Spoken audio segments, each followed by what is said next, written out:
Alors bonsoir à tous, puisque nous sommes entrés dans la semaine, dans la fin de semaine de Pâques, je vous souhaite à tous et à toutes d'excellentes fêtes de Pâques. Et avant d'être simplement un jour de congé supplémentaire dans la semaine, c'est d'abord une occasion de se souvenir que le Christ est venu sur cette terre, qu'il est mort, qu'il est ressuscité. Et c'est cela qui a changé le monde, et c'est cela qui fait de l'évangile de Jésus-Christ quelque chose d'absolument extraordinaire. Alors, nous allons aujourd'hui parler de la passion de Jésus-Christ dans le livre de l'Apocalypse. Je vais garder cela comme la cerise sur le gâteau à la fin de la présentation. Mais aujourd'hui, je voudrais prendre le temps quand même d'apporter une pièce supplémentaire à notre casse-tête, et particulièrement avec ce que vous avez souhaité depuis un certain temps entendre, c'est-à-dire qui sont les 144 000. Pourquoi est-ce qu'on se pose cette question? C'est parce qu'on a l'impression que le royaume de Dieu est quelque chose de restrictif, que c'est extrêmement difficile pour y entrer. Et parce que c'est extrêmement difficile pour y entrer, que les places sont très chères, eh bien, ne rentreront que 144 000. Alors, 144 000, nous sommes quelques 6 milliards et demi, pas beaucoup de chance là. Et tout à l'heure, quand vous verrez la description que le livre de l'Apocalypse donne des 144 000, pratiquement, il n'y en a aucun d'entre nous qui corresponde à cette description. Quand je veux dire description, je parle de la description littérale que vous avez dans le livre de l'Apocalypse. Mais quand vous comprenez de quoi il est question, ça va beaucoup mieux. Nous sommes toujours dans le livre de l'Apocalypse, dans cette opposition jusqu'au retour du Christ entre le bien et le mal, entre un projet d'amour qui est celui de Dieu et un projet intéressé qui est celui de Satan. L'un comme l'autre sont des choix de société. Je pense que parfois, en tant que chrétiens, nous avons eu tendance c'est le cas de le dire, à démoniser la position du diable. C'est-à-dire à considérer que le seul chemin possible, c'est le chemin de la vie. Si vous n'avez qu'un seul chemin possible, il n'y a pas de choix. Il ne peut y avoir de choix que lorsqu'il y a deux chemins. Et si Dieu me dit, voici, je mets devant toi deux chemins, le chemin de la vie et le chemin de la mort, choisis le chemin de la vie, il est en train de me proposer un choix. Il m'informe que le meilleur choix, c'est son projet, mais il respecte ma liberté si je fais l'autre choix. Vous avez des gens qui disent, moi je ne crois ni en Dieu ni en diable, je vivrai toute ma vie sur cette terre en étant correct avec mes voisins, en payant mes impôts, en travaillant de manière honnête et en ne dérobant pas mon patron, etc. Mais le jour où je mourrai, c'est fini, je ne veux plus rien savoir de quoi que ce soit. C'est une position. Qu'en sera-t-il le jour du jugement pour cela? Eh bien, pour reprendre... excusez-moi, je crois que j'ai fait tomber quelque chose. Oui, c'est le micro. Pour reprendre, merci, une parole de Lanza del Vasto. Est-ce que vous avez déjà entendu parler de Lanza del Vasto? Non, Lanza del Vasto, c'est un mystique. Un mystique. Il te ressemble un petit peu, Lanza del Vasto, avec une belle barbe blanche. Mais par contre, il ne mettait pas de chaussures, il n'avait que des savates au marché. Il donnait des conférences comme ça, il était avec des simples savates. Et Lanza del Vasto, un jour, a dit « Se permettre de juger, c'est poser son derrière sur le trône brûlant du Seigneur. » J'ai trouvé cette citation extrêmement intéressante. En d'autres mots, il ne nous appartient pas de juger qui sera sauvé et qui ne sera pas sauvé. C'est l'affaire de Dieu. C'est l'affaire de Dieu avec chaque individu. Et nous serons certainement très surpris, et je crois qu'il y aura trois grandes surprises lorsque nous serons dans le royaume des cieux. La première surprise, c'est d'y être nous-mêmes. La deuxième surprise, c'est peut-être de ne pas trouver un certain nombre de gens que nous considérions comme des saints. Et la troisième, c'est de trouver un certain nombre de renégats que nous avions définitivement condamnés comme étant indignes du royaume des cieux. Mais c'est Dieu qui juge et c'est Dieu qui sonde les reins et les cœurs. Nous ne savons pas quels sont tous les drames que le péché peut causer dans une vie. Nous ne savons pas non plus quelle peut être l'étendue des traumatismes de la vie, des traumatismes, des expériences que les uns et les autres ont vécues. Il y a quelques années, quand je venais d'arriver ici, je m'entretenais avec quelqu'un qui avait, comme on dit, mal tourné. Il avait, à l'adolescence, il avait commencé à fréquenter une bande de voyous et il est allé jusqu'à faire un hold-up, attaquer un camion de transport de fonds. Il y a eu un policier qui est mort dans l'affaire. Il n'était pas directement celui qui a tiré, mais il a écopé d'une peine de prison. Il a fait 10 ans de prison. Et quand il est ressorti de la prison, il était complètement brisé, complètement, comment je dirais, amer par rapport à tout. Et cet homme est venu, nous avons à Montréal un centre de conférence qui s'appelle le centre, il est écrit. Il est venu, mais les premiers temps, il était extrêmement désagréable. Je venais d'arriver au Québec, je ne connaissais pas les sacres québécois. Vous savez, en France, où j'avais vécu pendant 27 ans, eh bien, tous les sacres français se passent entre le nombril et le genou. C'est-à-dire, ça concerne toujours la sexualité, et tous les gros mots tournent, ici au Québec, eh bien, tous les gros mots tournent autour de l'Église. Alors, à tel point que parfois, ça nous fait même un petit frisson lorsque des mots tout à fait religieux, comme le mot tabernacle, qui est dans la Bible, on en a parlé hier, l'hostie, le ciboire, le calice, ce sont des termes religieux. Eh bien, quand on les entend maintenant autour de nous, c'est à peine si on ose encore les prononcer. Et il vient vers moi, et il me sort comme ça, mais on sentait la colère en lui, il vient me voir, et puis il me sort toute une série de mots comme ça. Il me dit, si je vous dis, et il commence avec le mot Christ, et il m'en sort une dizaine ou une quinzaine. Je ne connaissais pas la signification de cela. Et je suis... Probablement, il a voulu me provoquer, mais ce n'était pas une provocation, je ne comprenais pas. Et je dis, qu'est-ce que vous me dites si je vous dis ça? Je dis, la seule chose que je peux vous dire, c'est que vous êtes quelqu'un qui connaissait très bien la Bible. Je crois qu'il a été désarmé par l'innocence de ma réponse. Peut-être qu'aujourd'hui, si quelqu'un me disait les mêmes mots, je réagirais différemment. Parce qu'entre-temps, mon éducation s'est faite par rapport au sacre que l'on emploie ici. Mais ceci pour dire que c'était un homme extrêmement amer, et il avait vraiment la haine de tout ce qui était religieux. Et un jour, il m'a raconté les raisons de cela.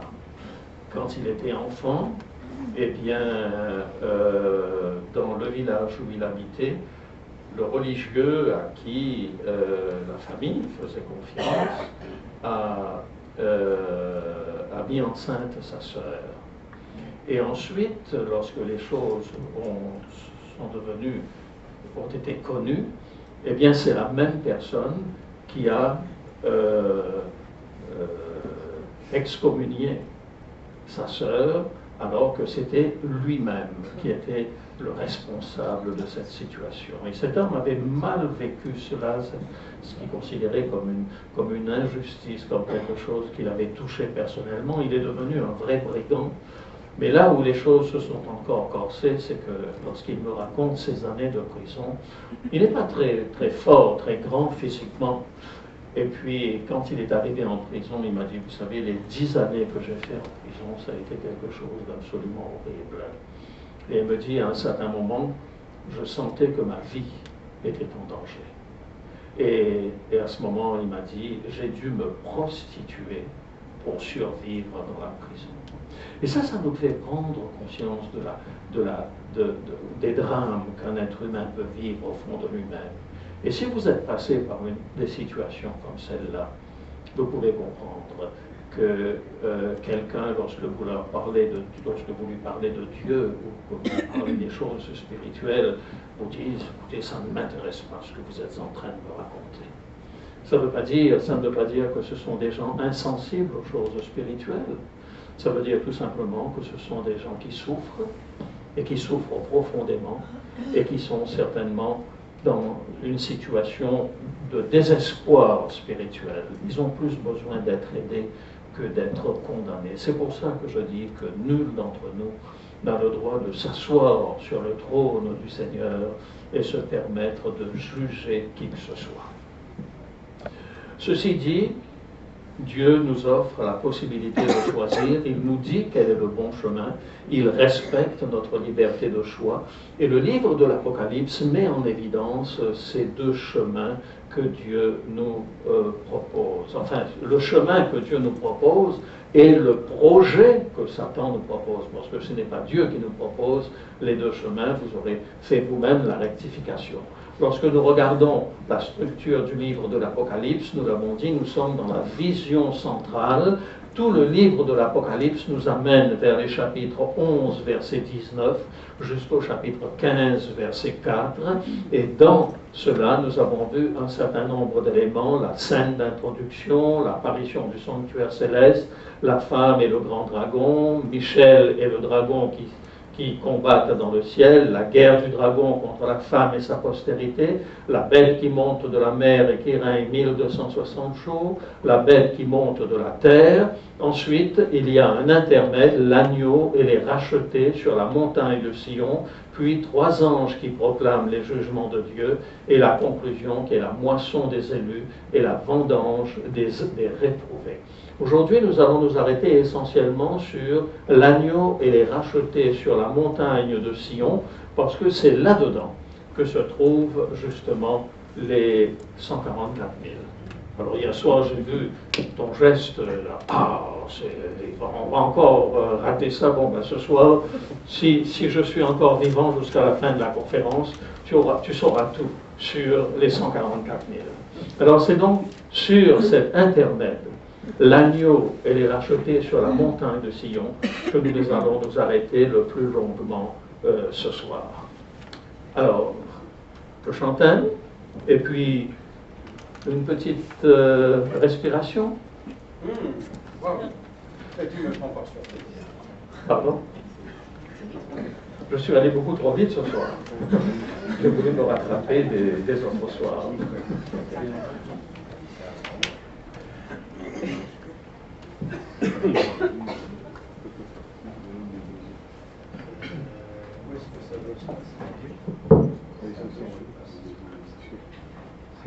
C'est avant, après la respiration.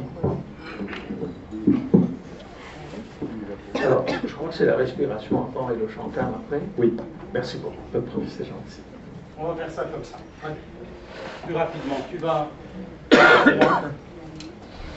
Chers amis, j'ai voulu un peu à la manière d'un marchand, je vais juste vous dire que quelque chose qui fasse un petit peu réfléchir en de quoi il parle. Jésus ne serait pas mort en l'an 31, au printemps de l'an 31 de la crucifixion.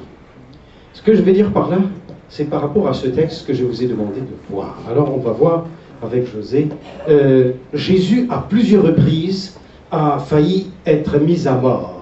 Et c'est particulièrement clair dans l'évangile de Jean, où vous avez ce genre de texte. Alors les Juifs prirent de nouveau des pierres pour le lapider. Un autre texte, je crois que cette fois-ci, au chapitre 11, les disciples dirent à Jésus, « Rabbi, les Juifs tout récemment cherchaient à te lapider, et tu retournes en Judée ?» Pourquoi on voulait lapider Jésus? Parce que la loi juive de l'époque disait que si quelqu'un blasphème, il faut qu'il soit mis à mort, et la méthode de mise à mort est par lapidation. Or, voilà que Jésus va être arrêté, nous sommes un jeudi soir, après le moment de la Sainte Seine, je vous rappelle, Sainte Seine veut dire le Saint Repas, ils ont chanté des cantiques et puis ils sont partis, comme d'habitude, de l'autre côté de la vallée, et en remontant de l'autre côté pour passer la nuit dans un jardin. Et là, le Seigneur Jésus laisse 8 de ses disciples à l'entrée du jardin, s'enfonce un peu plus loin avec 3 de ceux qui étaient les plus intimes et en qui il pouvait confier davantage ses pensées, ses émotions, Pierre, Jean et Jacques.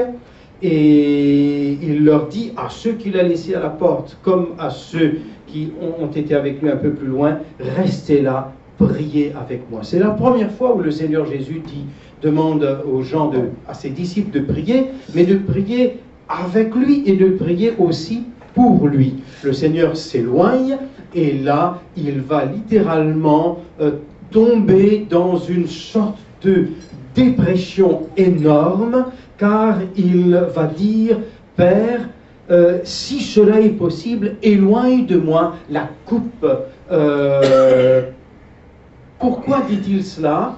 Le temps ne m'a pas permis d'aller, non pas encore, je voulais aller trouver un autre texte et le mettre devant vous, parce que je n'avais pas prévu le faire ainsi, où Jésus à plusieurs reprises explique à ses disciples qu'il est venu pour cela, et qu'il va être arrêté, qu'il va souffrir, et qu'il va ressusciter le 3e jour, mais apparemment ça entrait par une oreille et sortait par l'autre oreille. Et à un certain moment, Pierre, dans une confession extraordinaire, lorsque Jésus avait dit, mais qui dites-vous que je suis? Pierre promptement dit, tu es le Fils, le Saint de Dieu, le Fils de Dieu. Jésus lui dit, ce n'est pas la chair et le sang qui t'ont révélé ça, mais c'est Dieu lui-même, l'Esprit. Et quelques instants après, Jésus qui se met à parler de cette coupe qu'il est venu boire, Pierre lui dit, ah, Dieu ne plaise, non. Au point où Jésus doit lui dire, tu ne sais pas de quel esprit tu es inspiré. Alors, à plusieurs reprises, donc, Jésus parle de sa mort, et comme quelqu'un qui fait du surf au-dessus des vagues, rien ne le touche, quand on lui dit surtout pas, il ne faut pas que ça arrive, il dit non, c'est pour ça que je suis venu. Or, voilà, ce jeudi soir, il est là, l'heure arrive, l'heure de sa mort arrive, et il dit non, non, non, si c'est possible, pas cette coupe, mon Père. Et il va répéter cela. Dans les évangiles, c'est tellement court, on a l'impression qu'il prie, il s'arrête, il prie, s'arrête, et puis... Mais l'Épître aux Hébreux nous révèle que c'est avec des cris et des larmes qu'il a supplié Dieu de le délivrer de cette heure. Comment se fait-il que Jésus, qui est venu et qui sait qu'il va mourir et qui sait qu'il va ressusciter, là, tout d'un coup, ne veut plus? De quoi s'agit-il?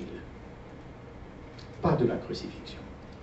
Et c'est là où nous allons voir 2 textes. Galates au chapitre 3, verset 13, l'apôtre Paul va nous dire « Christ nous a rachetés de la malédiction de la loi, étant devenu malédiction pour nous.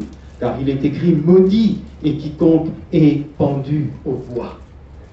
Il ne s'agit pas ici d'une mort aussi horrible que cela a dû être que de mourir par la crucifixion.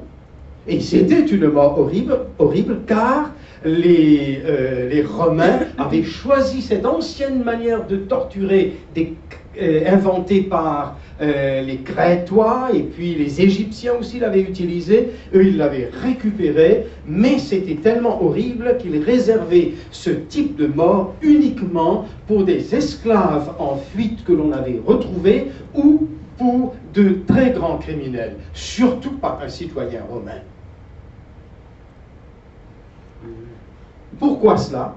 Parce que quand on était crucifié, c'était pour être torturé et surtout pas pour saigner, avoir une hémorragie pas possible jusqu'à la mort. Pas du tout. C'est un type de torture pour qu'on meure lentement. Il y a certains historiens qui ont démontré qu'il y aurait eu quelqu'un qui serait resté encore vivant, qui serait mort 7 jours après sur sa croix. peu après la mort de Jésus, il y a eu une révolte des Juifs et Pilate avait fait massacrer quelques 3000 personnes et entre Césarée jusqu'à la mer, pratiquement tous les 50 mètres, il avait fait ériger une croix, il avait crucifié ces révoltés. Mort par torture, mort par souffrance lente. Or, la parole de Dieu nous dit que Jésus a été mis en croix à 9 h du matin et à 3 h de l'après-midi, il meurt. En 6 heures seulement. C'est tellement pas normal que lorsque des gens vont voir le gouverneur Pilate en demandant son corps, Pilate s'étonne que cela puisse arriver, envoie des gens pour vérifier la réalité de la mort, vont briser les jambes des deux brigands afin que tout d'un coup ils ne peuvent plus tenir ne serait-ce que sur leurs clous et ils tombent et ils vont mourir asphyxiés. Mais quand ils viennent à Jésus, ils constatent qu'il était déjà mort. Et c'est là où il lui plante une lance à l'intérieur et il en sort du sang et de l'eau, dit Jean, qui est un symbole extraordinaire ici de son ministère. Je vais terminer dans 2 minutes en vous montrant maintenant le verset que je signalais tout à l'heure, qui d'après moi est le texte biblique le plus scandaleux qui puisse exister. Là, c'était la suite tout simplement du texte, mais nous allons un peu plus loin si tu veux bien. Ici, nous sommes dans 2 Corinthiens au chapitre 5 et le verset 21. Ici, l'Esprit de Dieu nous dit à travers saint Paul, « Celui qui n'a point connu le péché, il l'a fait. » Pardonnez ma prétention, mais je vais le dire très fortement, c'est une mauvaise traduction. En grec, il y a au moins quelqu'un qui vient de la Grèce ici. Est-ce que... Ah oui, voilà. C'est le verbe poieo. Et ici, le verbe utilisé n'a pas le sens devenir péché. Il est dit, il l'a fait péché. Et non pas il l'a fait pécher dans le sens que Dieu, celui qui n'a point connu le péché, il l'a fait pécher. Celui qui n'a point connu le péché, c'est Jésus. Il l'a fait, il, c'est Dieu le Père. Il l'a fait, non pas devenir péché dans le sens d'une habituation avec le péché. Ou il ne l'a pas fait pécher dans le sens, comme on dit, je te fais rire. Vous voyez? Non, c'est, il l'a fait pécher, P-E accent aigu, C-H-E accent aigu. C'est comme ça. Le Seigneur Jésus, dans le jardin de Gethsémani et sur la croix, devient identifié à nos péchés. Lui qui n'a pas connu le péché, Dieu le Père, place sur lui notre culpabilité et tout ce qui va avec. La honte, la peur, la certitude d'être séparé de Dieu. Et il n'est pas du tout étrange que Jésus sur la croix finit par dire « Eli, Eli, lama sabachthani ». Ah, ça c'est juste pour faire le malin que je connais bien l'araméen. En fait, je ne connais pas plus d'araméen que vous. Mais vous savez ce que ça veut dire. Mon Dieu, pourquoi m'as-tu abandonné? Ce n'est pas juste une phrase pour dire il connaît la prophétie. C'est une réalité. Jésus-Christ, notre Dieu et notre Sauveur, est pris aux tripes, est pris jusqu'à l'intérieur de lui-même. Lui qui n'a point connu le péché, il a été fait péché. Il meurt assassiné par les Romains, mais il ne meurt pas de cet assassinat-là. Au moment où les hommes l'assassinent, Dieu le Père, c'est lui seul qui est capable de faire ça, va mettre sur Jésus-Christ le poids de nos péchés. Au point, il y a ce verset scandaleux. Celui qui n'a point connu le péché, Dieu le Père, l'a fait pécher pour nous, afin que nous devenions justice pour lui. Et lorsque, à 3 heures de l'après-midi, il dit, Père, je remets mon esprit entre tes mains, tout est accompli. C'est le point le plus extraordinaire de l'histoire de l'univers. Il n'y aura pas d'autre chose plus extraordinaire que ça dans l'univers. Le Dieu Tout-Puissant, le Dieu absolument immaculé, est fait péché. Il est identifié à notre péché. Et il meurt très vite, écrasé par le poids de nos péchés.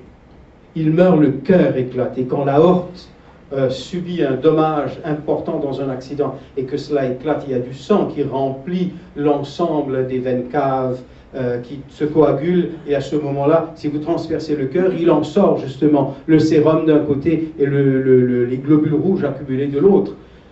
Jean ne comprend pas ça à cette époque-là. Il dit, il en sort de l'eau et du sang. Jésus est mort, littéralement, avec un cœur, probablement, et là, le médecin Pierre pourrait certainement mieux décrire ce que moi j'ai décrit en lisant ce qu'un chirurgien dit à ce sujet-là. Pierre est chirurgien cardiaque.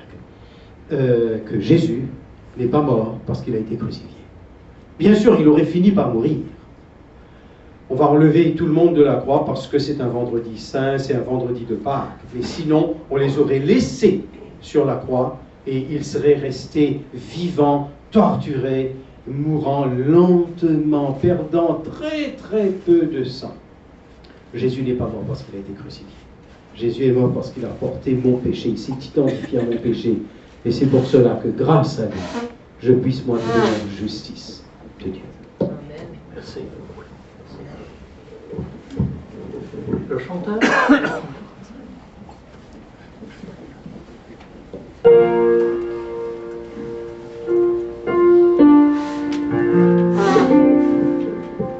Fixe les yeux sur la terre.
Merci.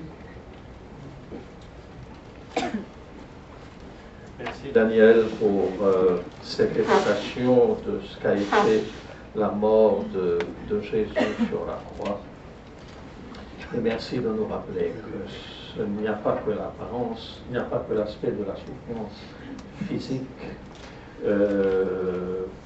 Ma femme me disait que cette semaine, je crois, le film de Mel Gibson est passé à la télévision. Je ne l'ai jamais vu, ce film. Mais ceux qui l'ont vu m'ont dit être sortis de la salle de cinéma impressionnés par la violence physique de ce film.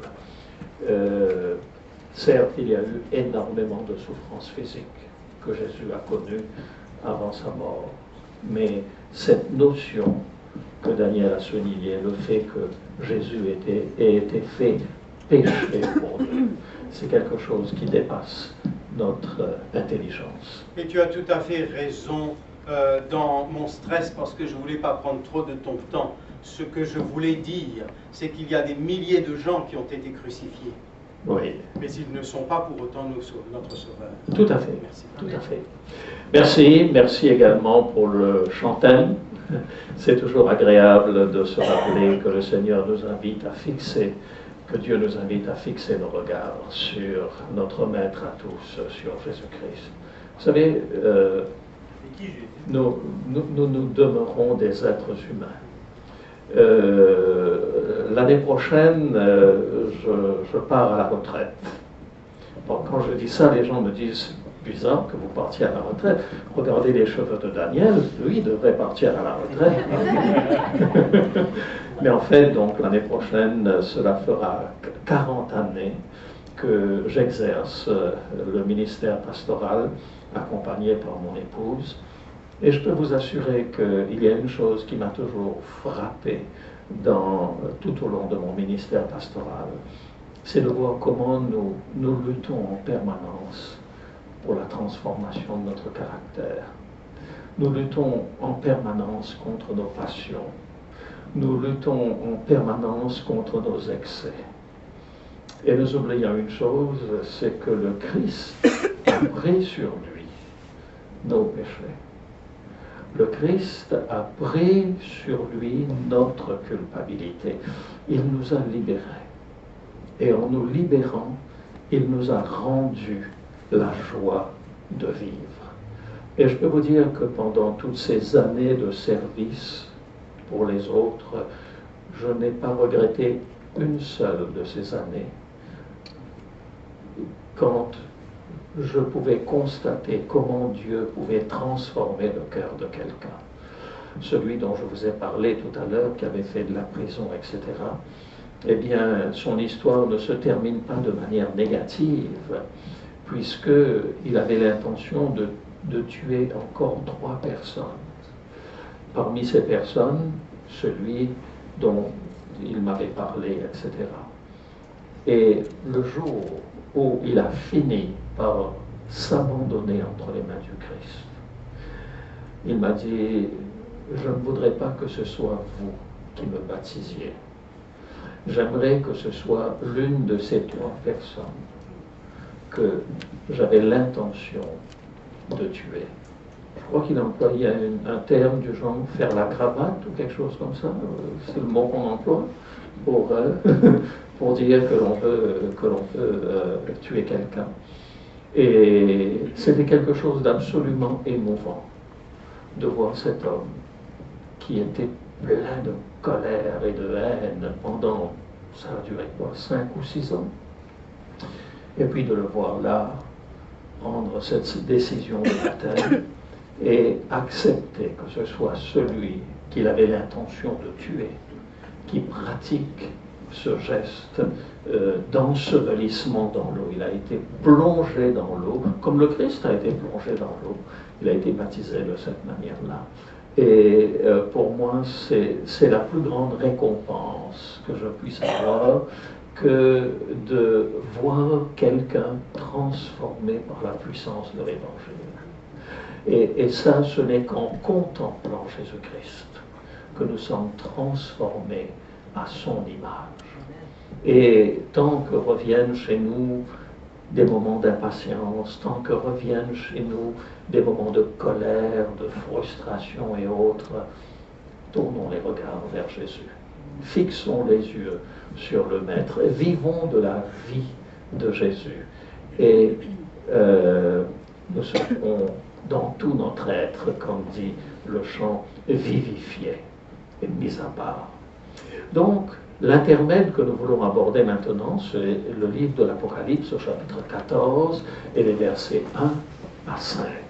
Nous sommes là dans le centre même de la vision centrale, c'est cet intermède qui se trouve ici, Apocalypse chapitre 14, versets 1 à 5. J'ai mis le texte sur le tableau, mais vous pouvez prendre votre Bible si vous préférez suivre dans votre Bible. Nous sommes donc dans Apocalypse chapitre 14 et nous sommes à la page 1260. Je regardais, et voici l'agneau se tenait sur la montagne de Sion, et avec lui 144 000 personnes, qui avaient son nom et le nom de son père écrit sur leur front. Et j'entendis du ciel une voix, comme un bruit de grosses eaux, comme le bruit d'un grand tonnerre. Et la voix que j'entendis était comme celle de joueurs de harpe jouant de leur harpe. Et ils chantaient un cantique nouveau devant le trône et devant les 4 êtres vivants et les vieillards. Et personne ne pouvait apprendre le cantique si ce n'est les 144 000 qui avaient été rachetés de la terre. Ce sont ceux qui ne se sont pas souillés avec des femmes, car ils sont vierges. Ils suivent l'agneau partout où il va, ils ont été rachetés d'entre les hommes comme des prémices pour Dieu et pour l'agneau, et dans leur bouche il ne s'est point trouvé de mensonge, car ils sont irrépréhensibles. Alors, ce que je veux souligner aujourd'hui, je ne sais plus quel soir, j'avais dit qu'un élément essentiel dans le livre de l'Apocalypse, ce sont les intermèdes. Entre chacune de ces scènes dramatiques, régulièrement le prophète attire notre regard sur l'espérance. Vous vous souvenez de l'histoire de la parabole que j'avais utilisée, le petit garçon qui devait être opéré, qui avait peur de l'opération, mais à qui sa maman disait « Mais lorsque tu auras été opéré, tu pourras courir comme les autres enfants, tu pourras faire du sport. » Et cette espérance, cette idée qu'un jour il serait enfin libéré de sa claudication, était l'élément qui aidait cet enfant à passer à travers l'angoisse de l'opération. Alors rappelez-vous que l'apôtre Jean écrit à des gens qui sont dans la souffrance, des gens qui passent par une persécution terrible. Lui-même, il est déporté sur l'île de Patmos. On lui interdit de parler de Jésus, mais il ne peut se retenir de le faire. Il le fait sous forme de symbole. Et il vient d'expliquer à ces gens que l'Église, cette Église qu'ils défendent avec leur cœur et leur âme, cette Église qu'ils défendent avec leur vie parce qu'ils acceptent de mourir pour Jésus-Christ, l'apôtre Jean a dit un jour, cette Église va se laisser glisser, elle va s'installer dans le temporel, elle va s'installer dans le monde, elle va finir par avoir les mêmes aspirations que le monde. Et c'est sûr que pour ces chrétiens qui souffrent, c'est un drame terrible que d'entendre une chose pareille. Alors l'apôtre Jean leur dit à ce moment-là, rassurez-vous. Eh bien, j'ai vu sur la montagne de Sion 144 000 personnes avec l'agneau. L'agneau immolé, c'est bien Jésus. Et il a entendu des voix, des gens qui chantaient un cantique nouveau devant le trône. Pourquoi un cantique nouveau? Est-ce que vous croyez que lorsqu'on est dans la persécution, on a envie de chanter des cantiques de joie, des cantiques de bonheur, des cantiques gais? Eh bien, au contraire, quand on est dans une situation dramatique, on va plutôt chanter des chants qui sont en rapport avec la souffrance que nous connaissons. Et les chants qui sont en rapport avec la souffrance sont des chants qui ont un rythme, qui ont une phrase musicale qui est très particulière. Or, l'apôtre Jean dit ici, ils vont chanter un cantique nouveau, qui ne ressemble plus du tout à ces chants de lamentation qu'il serait tenté de chanter. Deux mentions des 144 000 dans la Bible. D'abord dans Apocalypse chapitre 7 et ensuite donc dans Apocalypse chapitre 14. Alors pour comprendre bien les 144 000, il est important que nous prenions le temps de lire le chapitre 7 de l'Apocalypse et de voir dans quel contexte est-ce qu'il est question de ces 144 000. Alors, Apocalypse, chapitre 7, page 1255. Après cela, je vis 4 anges, debout aux 4 coins de la terre. Ils retenaient les 4 vents de la terre, afin qu'il ne soufflât point de vent sur la terre, ni sur la mer, ni sur aucun arbre. Et je vis un autre ange, qui montait du côté du soleil levant, et qui tenait le sceau du Dieu vivant. Il cria d'une voix forte aux 4 anges à qui il avait été donné de faire du mal à la terre et à la mer, et il leur dit, ne faites point de mal à la terre, ni à la mer, ni aux arbres, jusqu'à ce que nous ayons marqué du sceau le front des serviteurs de notre Dieu.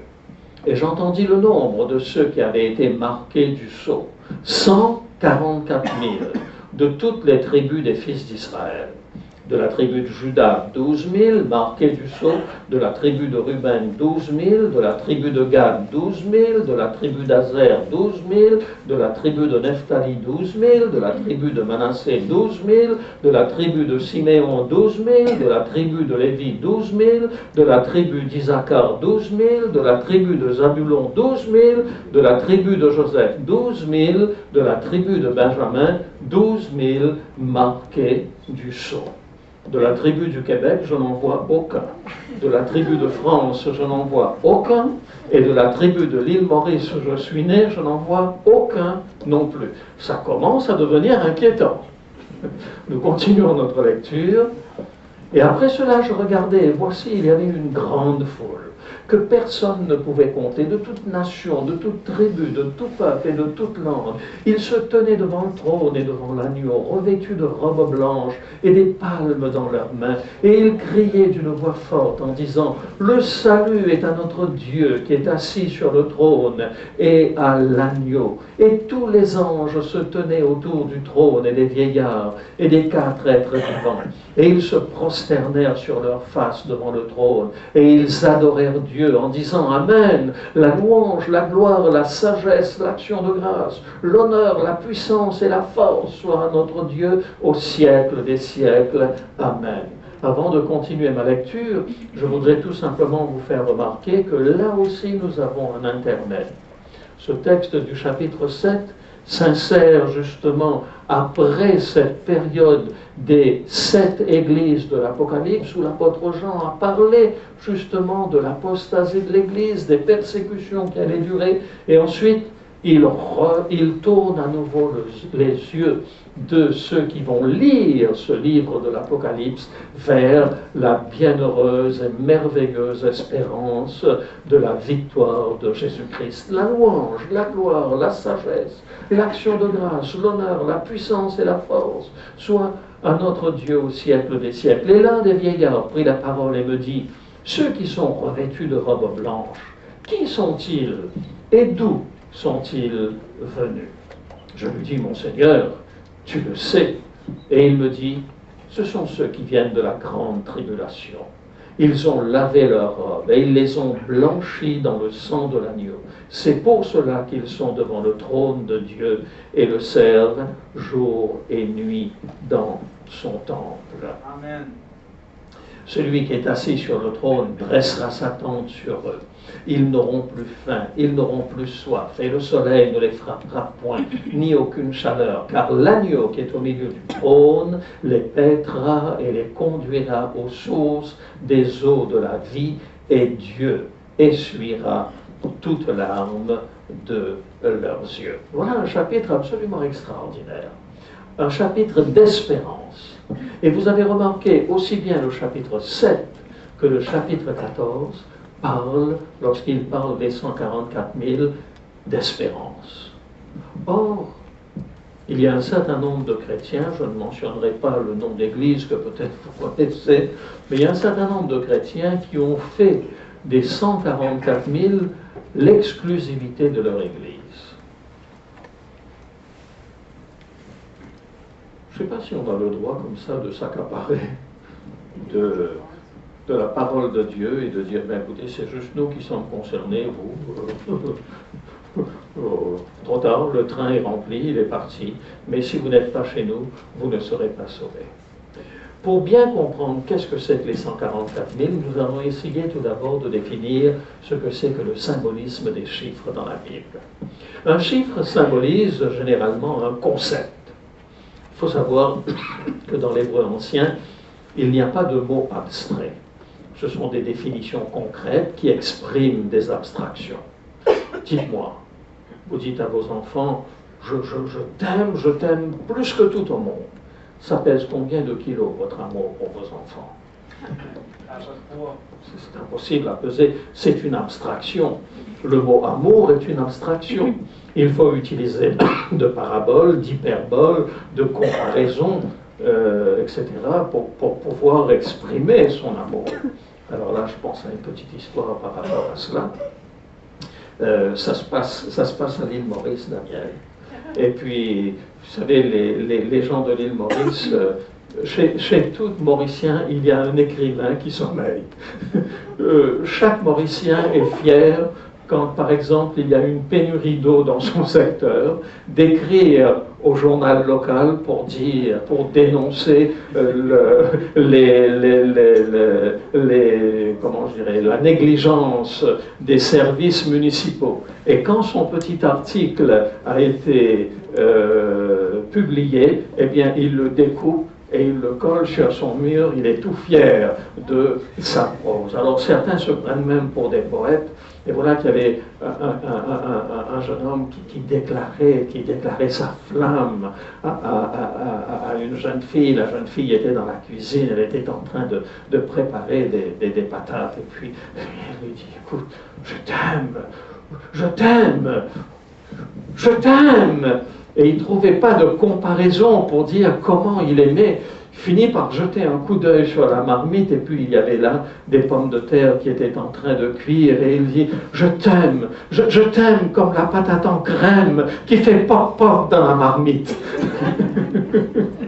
C'est joli, n'est-ce pas? Mais on est extrêmement loin d'un Edmond Rostand, par exemple, dans Cyrano de Bergerac.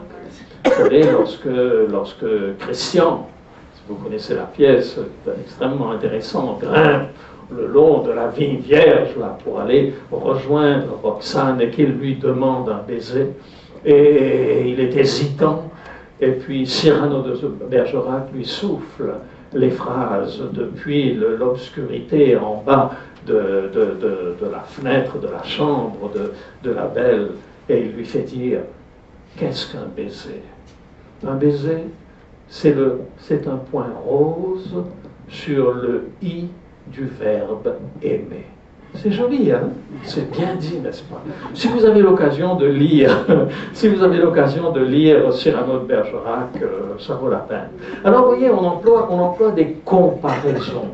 On emploie quelque chose pour essayer de comprendre. Lorsqu'on parle de la colère de Dieu dans la Bible, alors, dans les textes anciens, ce n'est pas, il n'y a pas de mot abstrait. Alors, littéralement, c'est le nez de Dieu s'enfle, ou le nez de Dieu s'allonge. C'est ça que nous avons traduit dans notre langue avec des termes abstraits. Dieu se met en colère. Un peu comme en français, lorsque vous vous fâchez, vous dites « la moutarde me monte au nez ». Vous avez des gens, vous connaissez cette expression? La moutarde me monte au nez. Il n'y a pas de moutarde qui monte au nez de qui que ce soit. C'est vos émotions qui s'expriment de cette manière. Et puis ici au Québec aussi, j'ai entendu ça la semaine dernière aux informations. Respirer par le nez. Et je crois avoir compris que quand on dit à quelqu'un respirer par le nez, ça veut dire gardez votre calme. Vous voyez, donc, nous utilisons des comparaisons pour comprendre. Et les chiffres vont parfois exprimer un concept, un langage codé pour les initiés. Si je vous dis 22 légards, vous comprenez ce que ça veut dire? C'est une expression française. 22 légards, voilà les flics. Alors, vous savez, les bandes de jeunes dans les années 60, eh bien, c'était le langage codé qu'ils employaient lorsque les policiers arrivaient, ils disaient 22. Et tout le monde comprenait que c'était la police qui arrivait, et chacun s'enfuyait de son côté. Voir 36 chandelles. Vous connaissez cette expression, voir 36 chandelles, vous recevez un coup de bâton sur la tête, vous tombez contre le mur, vous voyez, vous savez, vous êtes étourdi, on dit, je vois 36 chandelles. Se mettre sur son 36, j'ai entendu cette expression ici. Mais vous savez que c'est une déformation de dire se mettre sur son 36. C'est un mélange de ces deux expressions, voir 36 chandelles ou se mettre sur son 31. C'est ça, la véritable origine de l'expression. Pourquoi le 31? Parce que lorsque les mois ont 31 jours, eh bien c'est le jour où tombe la paye.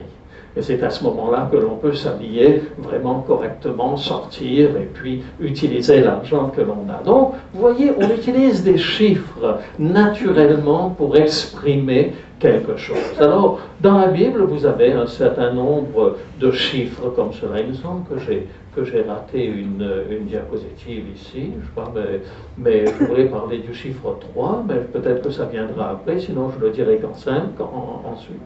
Le chiffre 4, c'est une idée d'ensemble. Les 4 points cardinaux, les 4 anges qui retiennent les 4 coins, les vents des 4 coins de la terre, ne faites pas de mal à la terre ni à la mer, etc. Eh bien, vous avez le chiffre 6 également dans la Bible. Le chiffre 6, c'est le symbole de la finitude de l'homme. C'est-à-dire ce qui est humain, ce qui est fini, ce qui n'est pas infini, en opposition avec ce qui n'est pas, avec ce qui est infini, c'est-à-dire avec ce qui est Dieu. Et vous comprenez que 6, 6, 6, c'est vraiment le côté imperfection de l'homme qui est répété 3 fois. C'est certainement là le sens le plus fort de ce chiffre 666 dont parle le livre de l'Apocalypse. 12, c'est le doublement du chiffre 6, soit un renforcement de ce côté humain, de ce côté homme. Les 12 fils de Jacob, les 12 tribus d'Israël, les 12 apôtres. Et puis vous avez encore un double renforcement avec les 24 vieillards qui sont autour du trône de Dieu. Vous savez que les vieillards, la Bible disait que tu te lèveras devant les cheveux blancs, c'est-à-dire que l'expérience était ce qui permettait à quelqu'un de pouvoir juger, de pouvoir siéger avec les sages pour rendre des jugements à la porte de la ville. Eh bien, lorsqu'il y a 24 vieillards devant le trône, ce que l'apôtre Jean est en train de dire, c'est que, eh bien, il y a là le sens le plus complet, justement, de ces conseils dont on a besoin. 7, c'est le symbole de la plénitude, de la perfection. Vous savez, le chiffre 7, ou la composante du mot 7, on la retrouve au moins 609 fois dans la Bible. Ça commence déjà avec la création. Dieu créa le monde en 6 jours. C'est la dimension humaine. Il se repose le 7e jour. Eh bien, nous sommes là avec une semaine. La création se termine. Elle se termine, elle est complète en l'espace de 7 jours, 6 jours de travail et 1 jour de repos. On retrouve ce chiffre 7 dans la généalogie de Jésus pour montrer que les temps sont bien accomplis lorsque le Christ arrive. Je pense que c'est Matthieu qui en parle. C'est dans l'évangile de Matthieu, au chapitre 1er, nous sommes à la page 949. Il est question de la généalogie de Jésus. Généalogie de Jésus-Christ, verset 1er, fils de David, fils d'Abraham. Et c'est très intéressant. Qu'est-ce que l'auteur est en train de montrer ici? Vous savez que l'évangéliste Matthieu écrit essentiellement pour le peuple juif. Et l'évangéliste Matthieu va très souvent utiliser les prophéties de l'Ancien Testament pour montrer au peuple d'Israël que Jésus est véritablement le Messie. Et déjà dans la généalogie de Jésus, Matthieu veut faire ressortir cela. Abraham engendra Isaac, Isaac engendra Jacob, Jacob engendra Judas et ses frères, Judas engendra de Tamar Pharès et Zara, Pharès engendra Esrom, Esrom engendra Aram, Aram engendra Aminadab, Aminadab engendra Naasson, Naasson engendra Salmon, Salmon engendra Boz de Rahab, Boz engendra Obed de Ruth, Obed engendra Isaïe, Isaïe engendra David. Vous voyez, de Abraham à David. Et on aurait pu continuer, mais vous risquez de vous endormir en écoutant cette liste de noms qui se suit. Mais ce qui est intéressant, c'est qu'au verset 17, il y a donc en tout 14 générations depuis Abraham jusqu'à David, 14 générations depuis David jusqu'à la déportation à Babylone, et 14 générations depuis la déportation à Babylone jusqu'à Christ. Si vous prenez d'autres généalogies, vous ne trouvez pas les mêmes chiffres. Mais Matthieu a voulu prendre justement cette généalogie 14, 14, 14. 2 fois 7, 2 fois 7, 2 fois 7. En d'autres mots, l'idée qu'il est en train de faire passer à travers cette généalogie, ce n'est pas simplement de nous dire quelle est l'origine de Jésus-Christ. Par ailleurs, il va dire c'est le Fils de Dieu. Mais ce qu'il veut montrer, c'est que Jésus est éminemment le fils de David. Il est éminemment le fils d'Abraham. Il est éminemment le Messie promis, toute plénitude habite en lui. Pourquoi 3 fois 14, 3 fois 2 fois 7? Tout simplement parce que Jésus a la plénitude de l'humanité et la plénitude de la divinité. Toute la plénitude de la divinité habite en lui, dira l'apôtre Paul. Alors dans l'Apocalypse, le chiffre 7, vous savez, c'est très intéressant. Les 7 églises, les 7 esprits, les 7 chandeliers d'or, les 7 étoiles, les lampes ardentes, les sceaux, les cornes, les yeux, les trompettes, les anges, les 7000 hommes, les fléaux, les 7 coupes, les 7 montagnes, les 7 rois, les 7 sceaux, les 7 plaies. C'est impressionnant le nombre de choses qui vont par 7 dans le livre de l'Apocalypse. C'est l'intention que l'auteur a lorsqu'il insiste là-dessus. Il est en train de montrer que Dieu, dans son jugement, est parfait. Alors justement, à propos du jugement, souvent, nous avons peur du jugement dernier parce qu'on n'a pas envie de brûler. Ah, à ce propos, j'ai une question par rapport au feu éternel, au feu de l'enfer. Je n'ai pas le temps d'y répondre ce soir, mais peut-être je vais le faire demain soir, prendre un petit temps pour répondre à cela. Tu vas essayer de me rappeler, Daniel, demain soir, je dois... merci beaucoup. C'est parfait. Alors donc, ce que je voulais dire, c'est que bien souvent, nous avons peur du jugement parce que nous croyons que le jugement nous concerne. Mais vous savez que Jésus nous dit que le jugement ne nous concerne pas. C'est assez impressionnant lorsque vous relisez les évangiles, que vous oubliez un petit peu les traditions, que vous oubliez l'histoire du curé de Cucugnan qui cherche les habitants du Cucugnan dans le paradis et qui n'en trouve aucun, qui s'en va ensuite au purgatoire. À ce propos, on m'a dit pourquoi vous parlez du purgatoire, parce que le purgatoire n'existe pas. Vous avez parfaitement raison, la notion de purgatoire n'est pas une notion biblique, mais c'est l'histoire qu'il raconte comme cela. Et ensuite, il s'en va en enfer, et là, il voit tous les Cucugnanais qui sont en train de griller comme des poulets sur le bord de la route lorsqu'il y a des poulets en broche pendant l'été. Et puis, si vous regardez dans l'évangile de Jean, Jésus, à plusieurs reprises, va insister sur le fait qu'il n'est pas venu pour juger le monde, mais que... Il faut que je lise ça, Jean chapitre 5, page 1066. On va lire à partir du verset 17. Mais Jésus leur répondit, mon Père agit jusqu'à présent, moi aussi j'agis. À cause de cela, les Juifs cherchaient encore plus à le faire mourir, non seulement parce qu'il violait le sabbat, mais parce qu'il appelait Dieu son propre Père, se faisant lui-même égal à Dieu. Jésus reprit donc la parole et leur dit, en vérité, je vous le dis, le Fils ne peut rien faire de lui-même. Il ne fait que ce qu'il voit faire au Père, et tout ce que le Père fait, le Fils aussi le fait pareillement.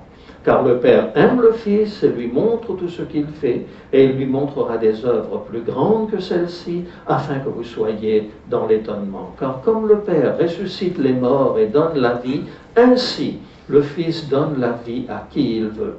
Le Père ne juge personne, mais il a remis tout jugement au Fils. C'est l'évangile de Jean qu'il dit. Le Père ne juge personne, mais il a remis tout jugement au Fils. Alors l'idée du Père éternel qui est en train d'envoyer joyeusement brûler en enfer pendant l'éternité ceux qui ont péché, est une notion qui est en contradiction avec ce que Jésus dit ici. Continue, verset 23, afin que tous honorent le Fils comme ils honorent le Père. Celui qui n'honore pas le Fils n'honore pas le Père qui l'a envoyé. En vérité, je vous le dis, celui qui écoute ma parole et qui croit à celui qui m'a envoyé a la vie éternelle. Et lisez bien avec moi, verset 24.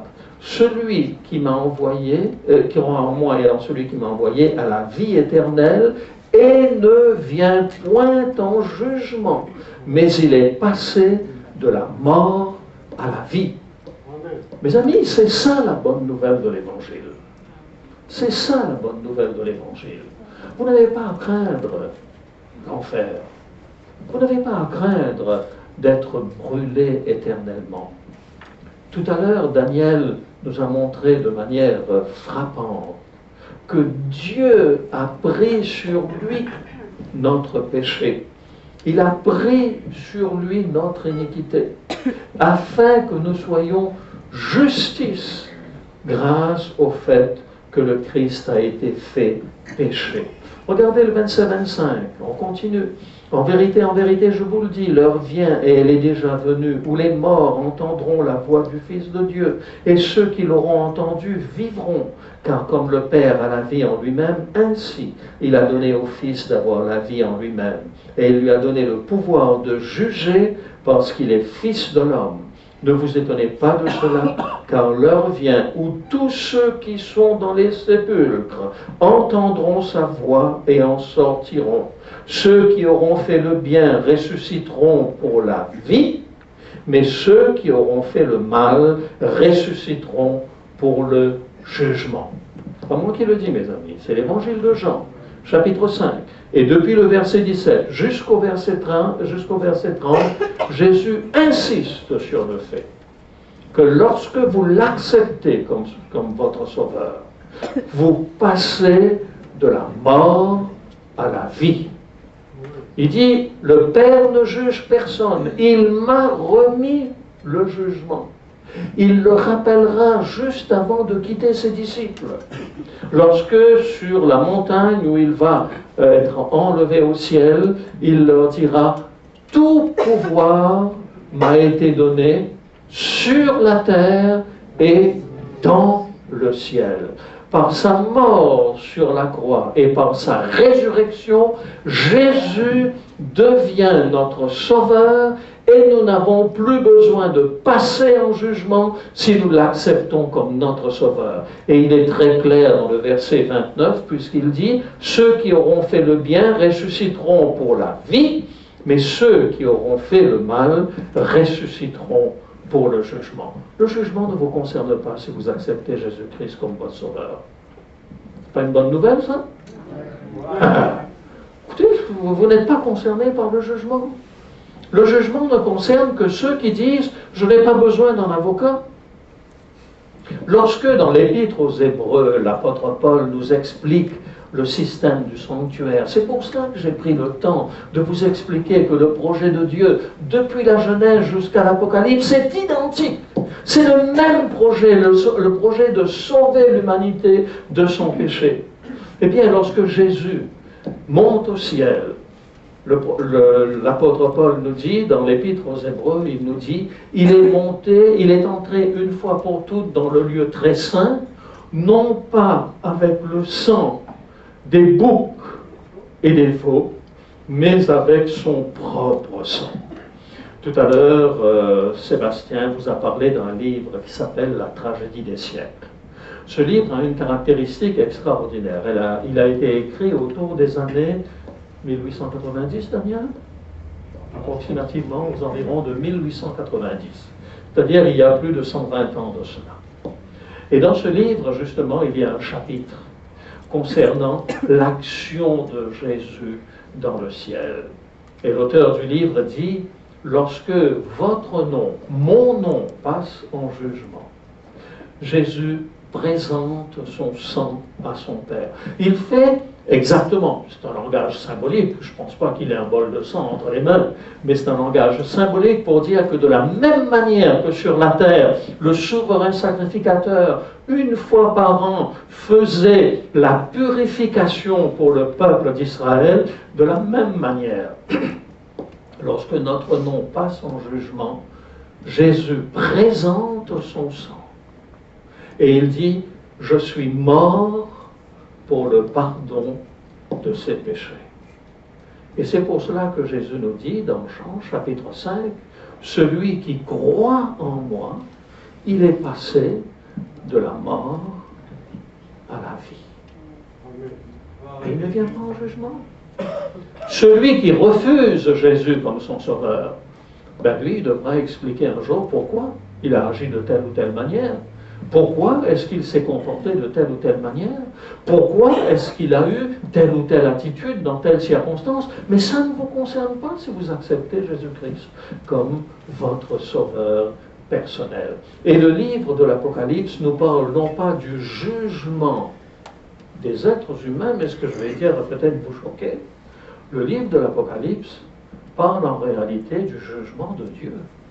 C'est Dieu qui est jugé dans le livre de l'Apocalypse. Qu'est-ce que je veux dire par là?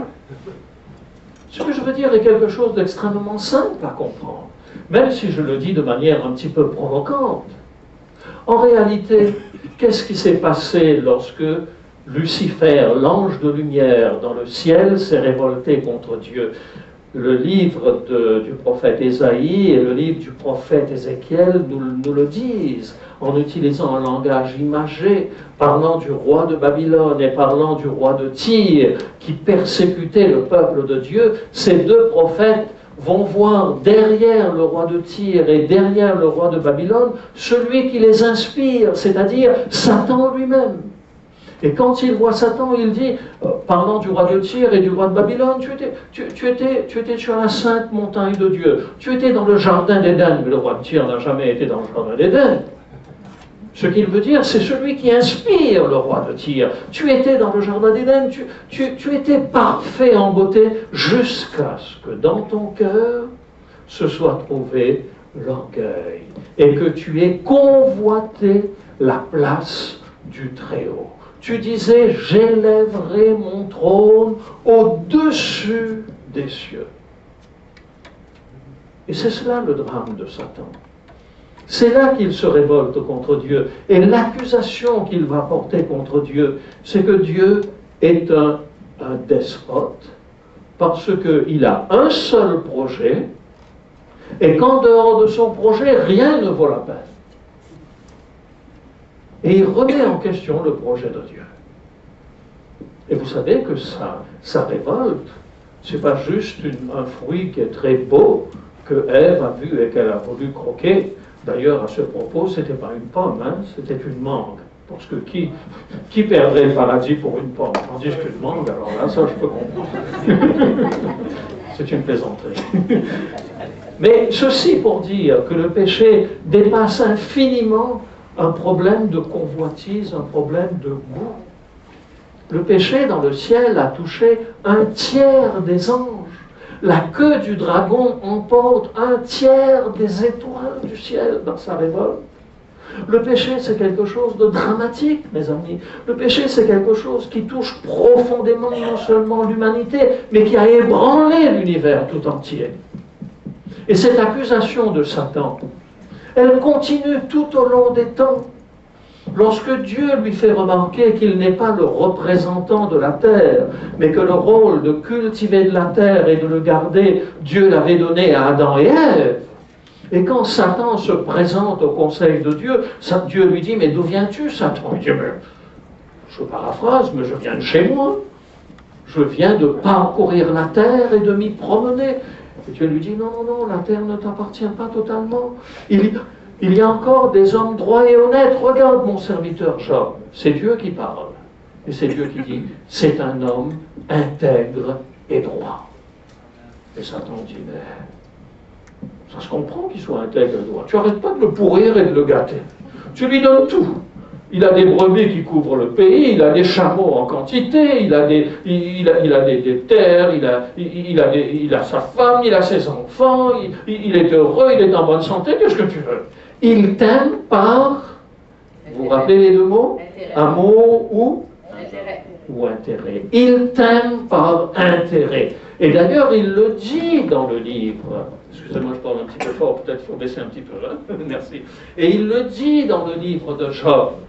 Est-ce d'une manière désintéressée que Job sert Dieu? Et vous voyez pourquoi j'insiste sur la différenciation entre la motivation qui nous pousse, l'amour ou l'intérêt. Est-ce d'une manière désintéressée que Job sert Dieu? Tu l'as béni, ses troupeaux couvrent le pays. Étends ta main, touche à ce qu'il possède, et je suis sûr qu'il te maudit en face. Vous savez, c'est le conseil de Dieu. Tous les anges sont présents. Ceux qui sont restés fidèles à Dieu sont là. Et devant une accusation comme ça, comment vous allez faire modifier cette accusation? Si, parlant de votre enfant, je vous disais, mais vous savez, votre enfant, il ne vous aime pas, hein? C'est parce que vous le nourrissez, c'est parce qu'à Noël, vous lui donnez des cadeaux, c'est parce que vous lui donnez 200 $ d'argent de poche chaque semaine, c'est pour ça qu'il vous aime. Mais arrêtez de lui donner tout ça, vous allez voir, il va quitter la maison.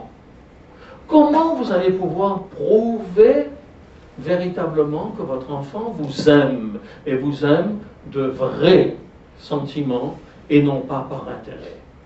Il n'y a qu'un seul moyen possible, s'il fallait le faire. S'il fallait le faire, il n'y aurait qu'un seul moyen, c'est de dire, bon, ok, je vais voir, j'arrête de lui donner de l'argent de poche. Vous n'avez pas arrêté de le nourrir non plus quand même, hein. Vous le laissez par moins 40 à l'extérieur, il y a des limites. Des limites. Mais malgré tout, vous allez peut-être faire un certain nombre de gestes pour vérifier si véritablement il vous aime pour vous. Et si lorsque vous arrêtez de lui donner de l'argent de poche, vous dit, que vous lui dites, écoute, ça ne te gêne pas que je ne te donne pas d'argent de poche? Oui, ça me gêne, j'aurais bien aimé l'acheter quelque chose, de temps en temps un peu. Il dit, mais t'as pas envie de quitter la maison? Mais non, je n'ai pas envie de quitter la maison parce que je vous aime. Et vous savez, si un parent entend ça de la part de ses enfants, et si ça ne lui arrache pas des larmes, alors je ne sais pas ce qu'il a à la place du cœur. Hein? Et c'est un petit peu ce qui se passe avec Job. Dieu est obligé d'arrêter ses bénédictions envers Job pour que l'univers tout entier se rende compte que le jugement de Dieu est juste. Et c'est le livre de l'Apocalypse qui va nous donner le dernier mot. Dans le livre de l'Apocalypse au chapitre 19, le mot « Alléluia » sous cette forme-là ne se trouve dans la Bible que 4 fois. Et dans aucun autre livre de la Bible que dans le livre de l'Apocalypse au chapitre 19. Et vous savez pourquoi il est employé 4 fois là? Pour dire que les jugements de Dieu sont justes et véritables. Ce drame que nous vivons, ce drame du péché, qui vous touche et qui me touche, et qui touche chacun d'entre nous, ce n'est que lorsque le Christ reviendra qu'il trouvera sa fin. Et si Dieu n'intervient pas aujourd'hui, c'est parce que nous dit l'évangile de Jean qu'il a remis à Jésus tout jugement. Et Jésus dit, je ne suis pas venu pour forcer les gens à m'aimer. De la même manière que si quelqu'un vous dit, votre enfant ne vous aime pas par amour, mais il vous aime par intérêt, vous ne pouvez pas lui dire, mon gamin, tu vas m'aimer par amour, sinon je te donne 2 plats. Vous croyez que ça marche? Vous croyez que ça peut marcher? Vous croyez que vous pouvez violenter quelqu'un pour qu'il vous aime? Forcer quelqu'un à vous aimer? C'est impossible. L'amour est quelque chose qui ne se commande pas. Il jaillit d'un cœur reconnaissant. Il jaillit d'un cœur où on sent que l'on est apprécié, que l'on est aimé et qu'il y a une chaleur qui s'en dégage. Et c'est pour cela que le livre de l'Apocalypse met en évidence ce combat entre le bien et le mal. Chiffre 3, tiens, il arrive ici, il aurait dû être avant, c'est le chiffre de la divinité, le symbole de Dieu. Allez, faites de toutes les nations des disciples, les baptisant au nom du Père, du Fils et du Saint-Esprit. Les 3 personnes de la divinité sont en permanence associées. C'est aussi le symbole de la stabilité. Hein. Regardez un triangle, ne le posez pas sur sa pointe, c'est le symbole de l'instabilité. Posez-le sur son côté, sur l'un de ses 3 côtés, et c'est quelque chose qui est extrêmement stable. Le chiffre 10, il a aussi une signification. Et la première signification, elle est toute simple. 10, c'est le chiffre le plus facile à retenir. Même si vous êtes sourd comme moi, il suffit de faire ça et vous savez que ça veut dire 10. Hein? Vous êtes d'accord avec moi? Et il y a 10 commandements. Et s'il y a 10 commandements, d'abord, ils sont résumés de telle manière pour que je puisse me souvenir que, bon, comme j'ai dit doigt, il y a 10 commandements. Et vous savez comment on comptait dans le temps? Quand il n'y avait pas encore des petites calculettes? Vous savez comment on comptait? Des bouliers, ça c'est les Chinois. Chez les Chinois, il y avait des bouliers. Comment? Sur les doigts. On mettait 10 par 10 et on mettait... On allait jusqu'à 10. On allait jusqu'à 10. Si on voulait compter des noix de coco, eh bien, 1, 2, 3, 4, 5, 6, 7, 8, 9, 10.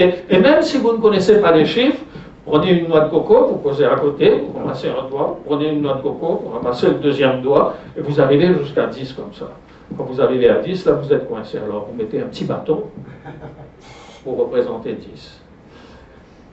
Et quand vous devez compter 245 874, vous savez combien de temps ça prend? Et je dis ça simplement pour que vous compreniez que les chiffres aujourd'hui n'ont plus la même signification qu'ils avaient dans le temps. Quand je prends un chiffre et que je le divise par un nombre qui est indivisible, eh bien il me donne... si l'écran pouvait contenir 50 chiffres, il me donnerait 50 chiffres. Mais on ne comptait pas comme ça dans le temps. On comptait avec ses doigts, et passer un certain nombre de chiffres, eh bien, c'était la multitude. Eh bien, la multitude, c'est 1000. C'est un chiffre rond. Ça veut dire beaucoup. Ça veut dire beaucoup, beaucoup, beaucoup. Parce que c'est difficile de compter.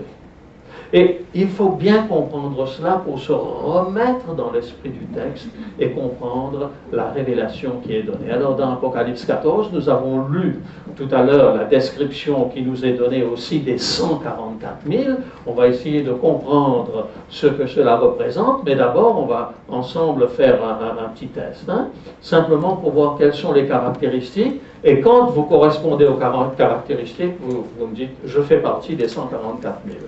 Et on va tous se mettre devant vous pour vous reconnaître comme vraiment quelqu'un d'absolument extraordinaire. Quelles sont leurs caractéristiques? Ils sont rachetés de la terre. Alors là, il y a un chapitre très intéressant. Vous vous souvenez, au tout début, je vous disais que plus de 66% des versets de l'Apocalypse sont tirés de l'Ancien Testament. Si vous prenez le livre d'Ésaïe, au chapitre 62, vous allez avoir quelque chose d'extrêmement intéressant. On peut lire ensemble, si vous le voulez, page 739.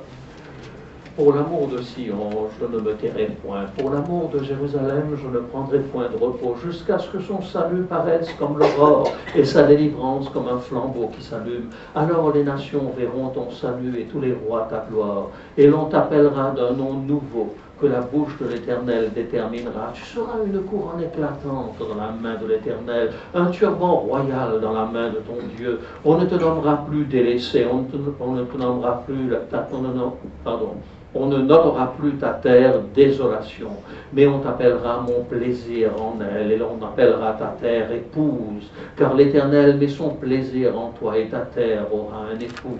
Comme un jeune homme s'unit à une vierge, ainsi tes fils s'uniront à toi. Et comme la fiancée fait la joie de son fiancé, ainsi tu feras la joie de ton Dieu. Sur tes murs, Jérusalem, j'ai placé des gardes. Ils ne se tairont ni jour ni nuit. Vous qui a rappelé au souvenir de l'Éternel, point de repos. Excusez-moi, il y a quelque chose que je ne comprends pas.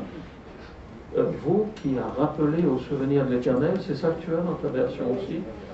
Ah, vous qui a rappelé au souvenir de l'Éternel, point de repos pour vous, et ne lui laissez aucune relâche jusqu'à ce qu'il rétablisse Jérusalem et la rende glorieuse sur la terre.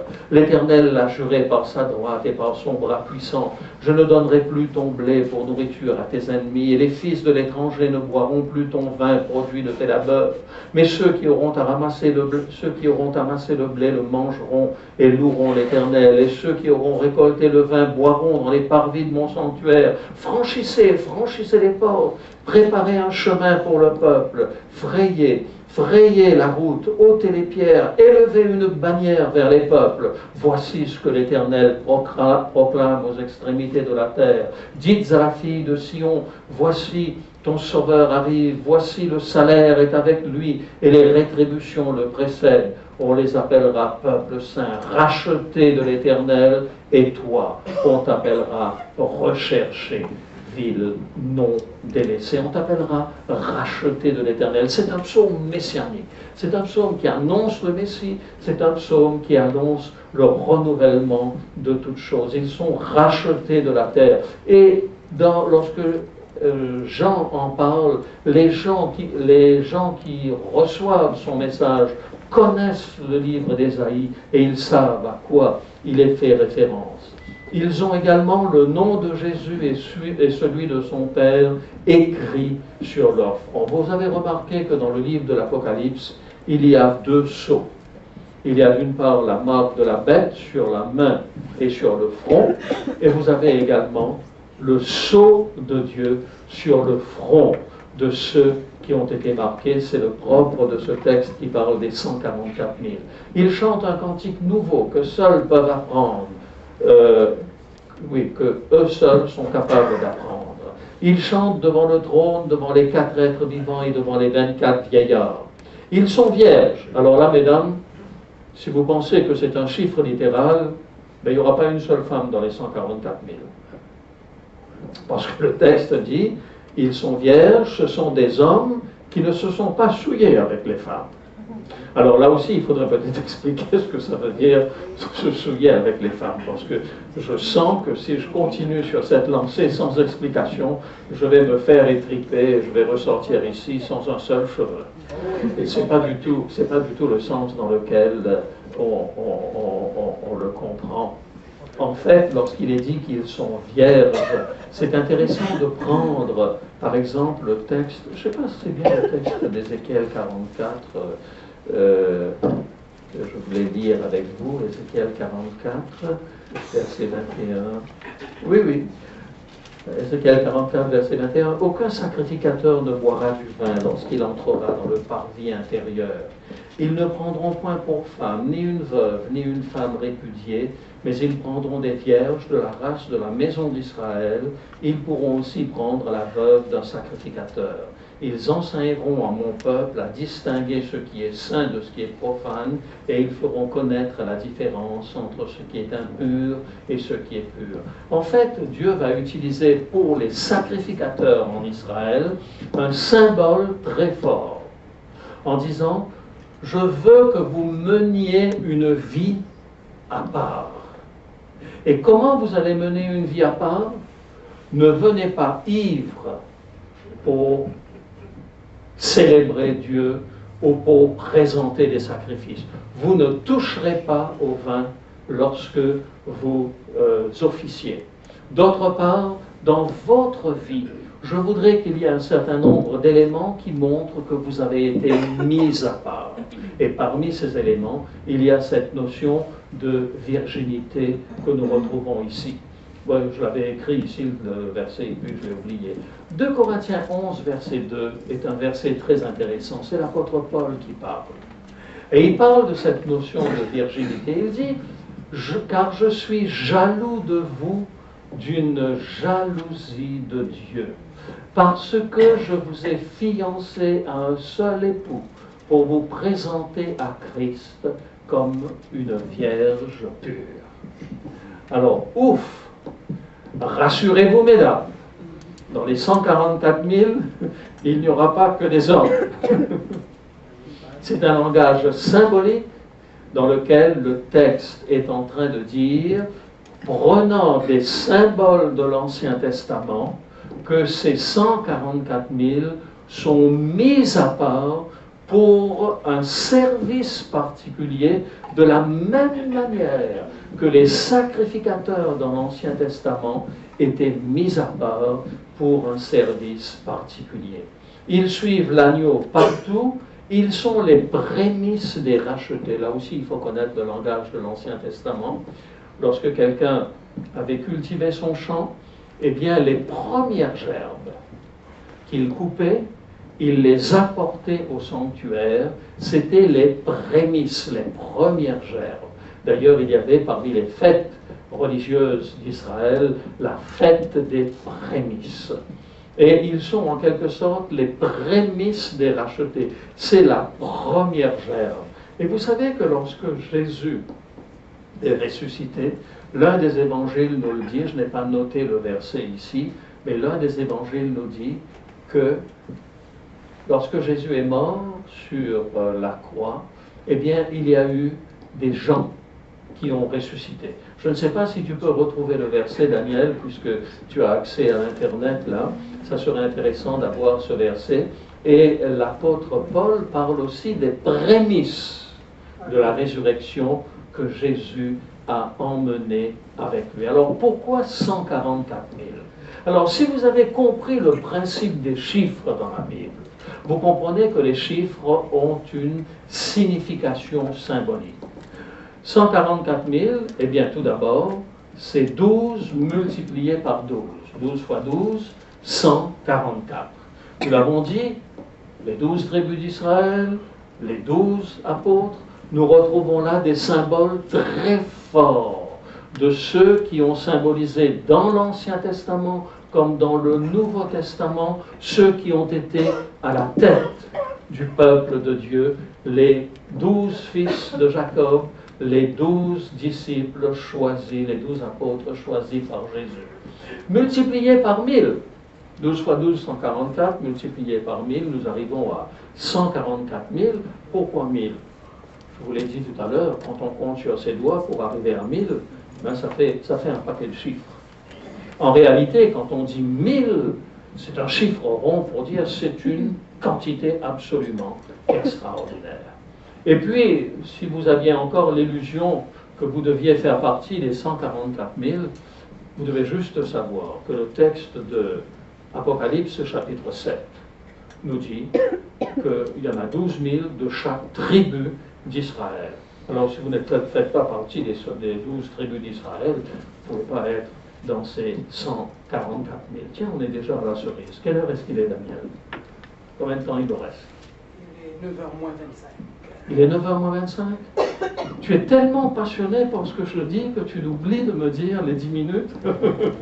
Parce qu'à chaque fois, je lui dis, tu me dis lorsque l'on arrive à 10 minutes. Mais vous me donnez encore 5 minutes, ça va? C'est correct? Oui. Alors, juste un mot, le texte oui. que tu citais tout à l'heure, des gens qui sont ressuscités, ils sont entrés dans la ville, c'est Matthieu 27. oui, tu veux juste 27, 50. tu nous lis le verset, s'il te plaît? Tu l'as Non, fait je vais essayer de vous lire assez fort. Étant sortis des sépulcres après la résurrection de Jésus, ils entrèrent dans la ville sainte et apparurent à un grand nombre de personnes. Donc, dans Matthieu, chapitre 27. C'est cela. Merci beaucoup. Donc, vous voyez que Jésus, lorsqu'il est ressuscité, eh bien, a emmené avec lui les prémices de la résurrection. En fait, lorsque vous regardez les 144 000, ils sont le symbole de la plénitude du salut que Dieu donne à l'humanité. Écoutez, je vais employer un terme qui est un peu fort, mais ça n'a pas de bon sens de penser que ce sont des chiffres littéraux. Parce que ça voudrait dire que de toutes les tribus d'Israël, il n'y en aurait que 12 000 de chaque tribu qui seraient sauvés. Un petit peu comme si c'était quelque chose de mécanique. Quelque chose de mécanique. Et si quelqu'un arrive et qui dit « je veux être sauvé », bon, on lui dit trop tard, on a les 12 000. T'as qu'à brûler en enfer tout le reste de l'éternité.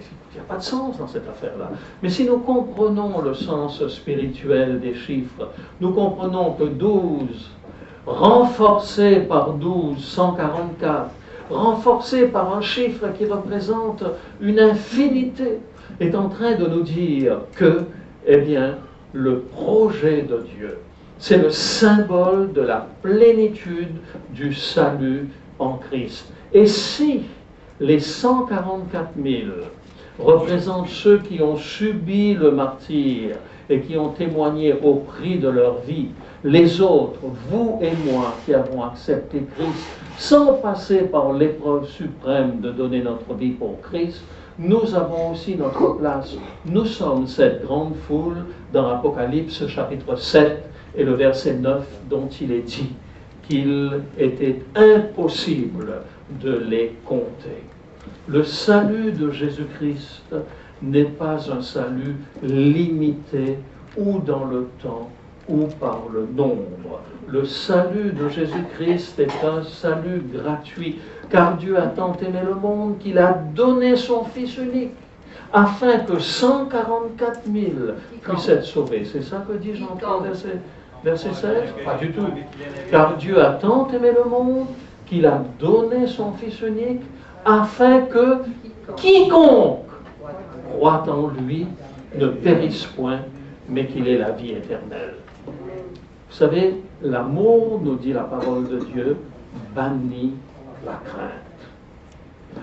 L'amour bannit la peur. Vous avez été libérés de la peur en Jésus-Christ. Vous avez découvert l'amour en Jésus-Christ. Ne vous laissez pas mettre sous un autre joug. Ne permettez pas à quiconque de limiter la grâce de Dieu à 144 000 personnes qui n'appartiennent qu'à leur Église. C'est une récupération qui est inadmissible. Elle est inadmissible parce qu'elle est contraire au message de grâce, au message d'amour, au message de générosité qui est celui de notre Dieu et Seigneur. Le Seigneur veut que le plus grand nombre soit sauvé. Et l'apôtre Pierre dira que s'il use de patience envers nous, c'est qu'il désire que tous puissent être sauvés. Alors n'ayez pas peur de ne pas être dans les 144 000. La grâce du Seigneur est suffisante pour chacun d'entre vous, pour moi. La seule condition, le seul ticket d'entrée, c'est d'accepter Jésus-Christ comme son sauveur. C'est de se donner à lui, c'est d'accepter de faire de lui le Seigneur de notre vie. Et à partir de ce moment, nous pouvons être certains de sa grâce et de son amour. Apocalypse, il faut quand même que je le dise, ça, Apocalypse chapitre 5, la cerise sur le gâteau.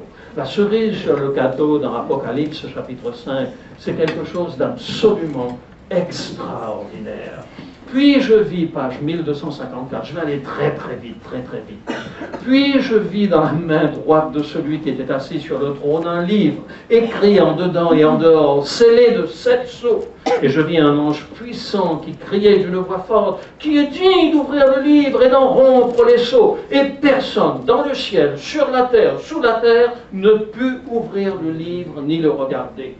Et je pleurais beaucoup de ce que personne ne fut trouvé digne d'ouvrir le livre et de le regarder. La scène est une scène absolument dramatique.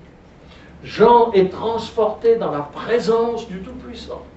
Et voilà qu'un ange apparaît avec un livre scellé de 7 sceaux. Vous savez que lorsqu'un roi, dans les temps passés, avait mis son sceau sur un document, personne d'autre n'avait le droit d'ouvrir ce document. Et l'ange demande qui est digne d'ouvrir. Et ni dans le ciel, ni sur la terre, ni sous la terre, il y a quelqu'un qui soit capable de le faire. Et vous savez que ça va très loin, parce que dans le ciel, qui c'est qui occupe le trône dans le ciel? C'est Dieu le Père.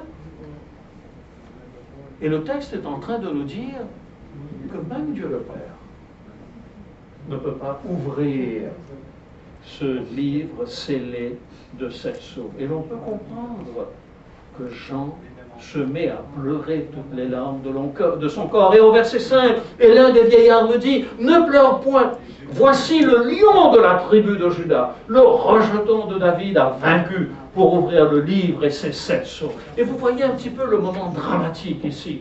Personne ne peut ouvrir le sceau, et voici que l'un des vieillards vient vers Jean et lui dit, ne pleure pas, le lion de la tribu de Juda. Ah, vous savez, quand on commence à parler de lion, ça nous fait plaisir. Parce qu'on parle de force, on parle de puissance. Et nous, plus c'est fort, plus c'est puissant, plus on aime ça. Et plus c'est agressif, et plus ça fait du carnage. On aime ça. Il suffit de regarder les films de Rambo, comment il s'appelle là, le gouverneur Arnold Schwarzenegger. Schwarzenegger, hein? Arnold Schwarzenegger.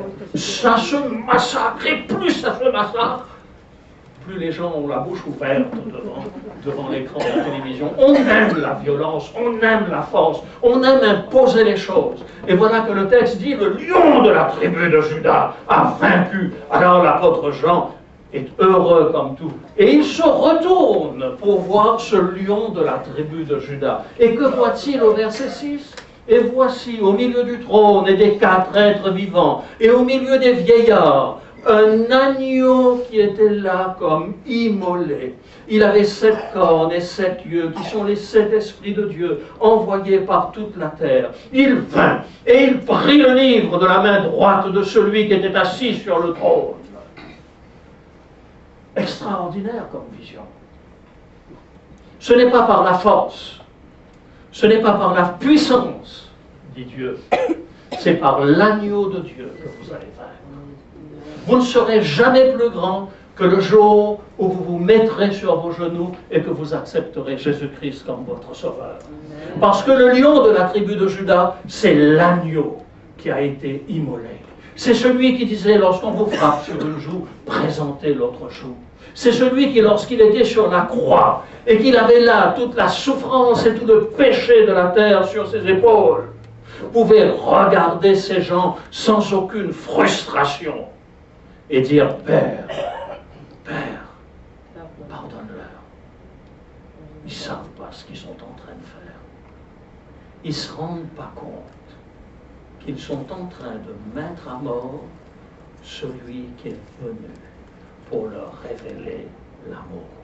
Le lion de la tribu de Juda. Et verset 8, quand il eut pris le livre, les 4 êtres vivants et les 24 vieillards se prosternèrent devant l'agneau, tenant chacun une harpe et des coupes d'or remplies de parfums qui sont les prières des saints. Et ils chantent un cantique nouveau.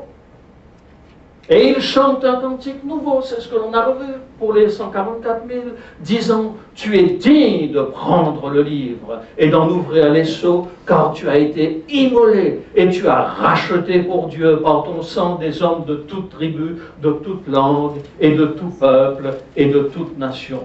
Et tu as fait d'eux un royaume et des sacrificateurs pour notre Dieu, et ils régneront sur la terre. Magnifique, magnifique vision, qui nous parle d'une manière extraordinaire de cet agneau immolé.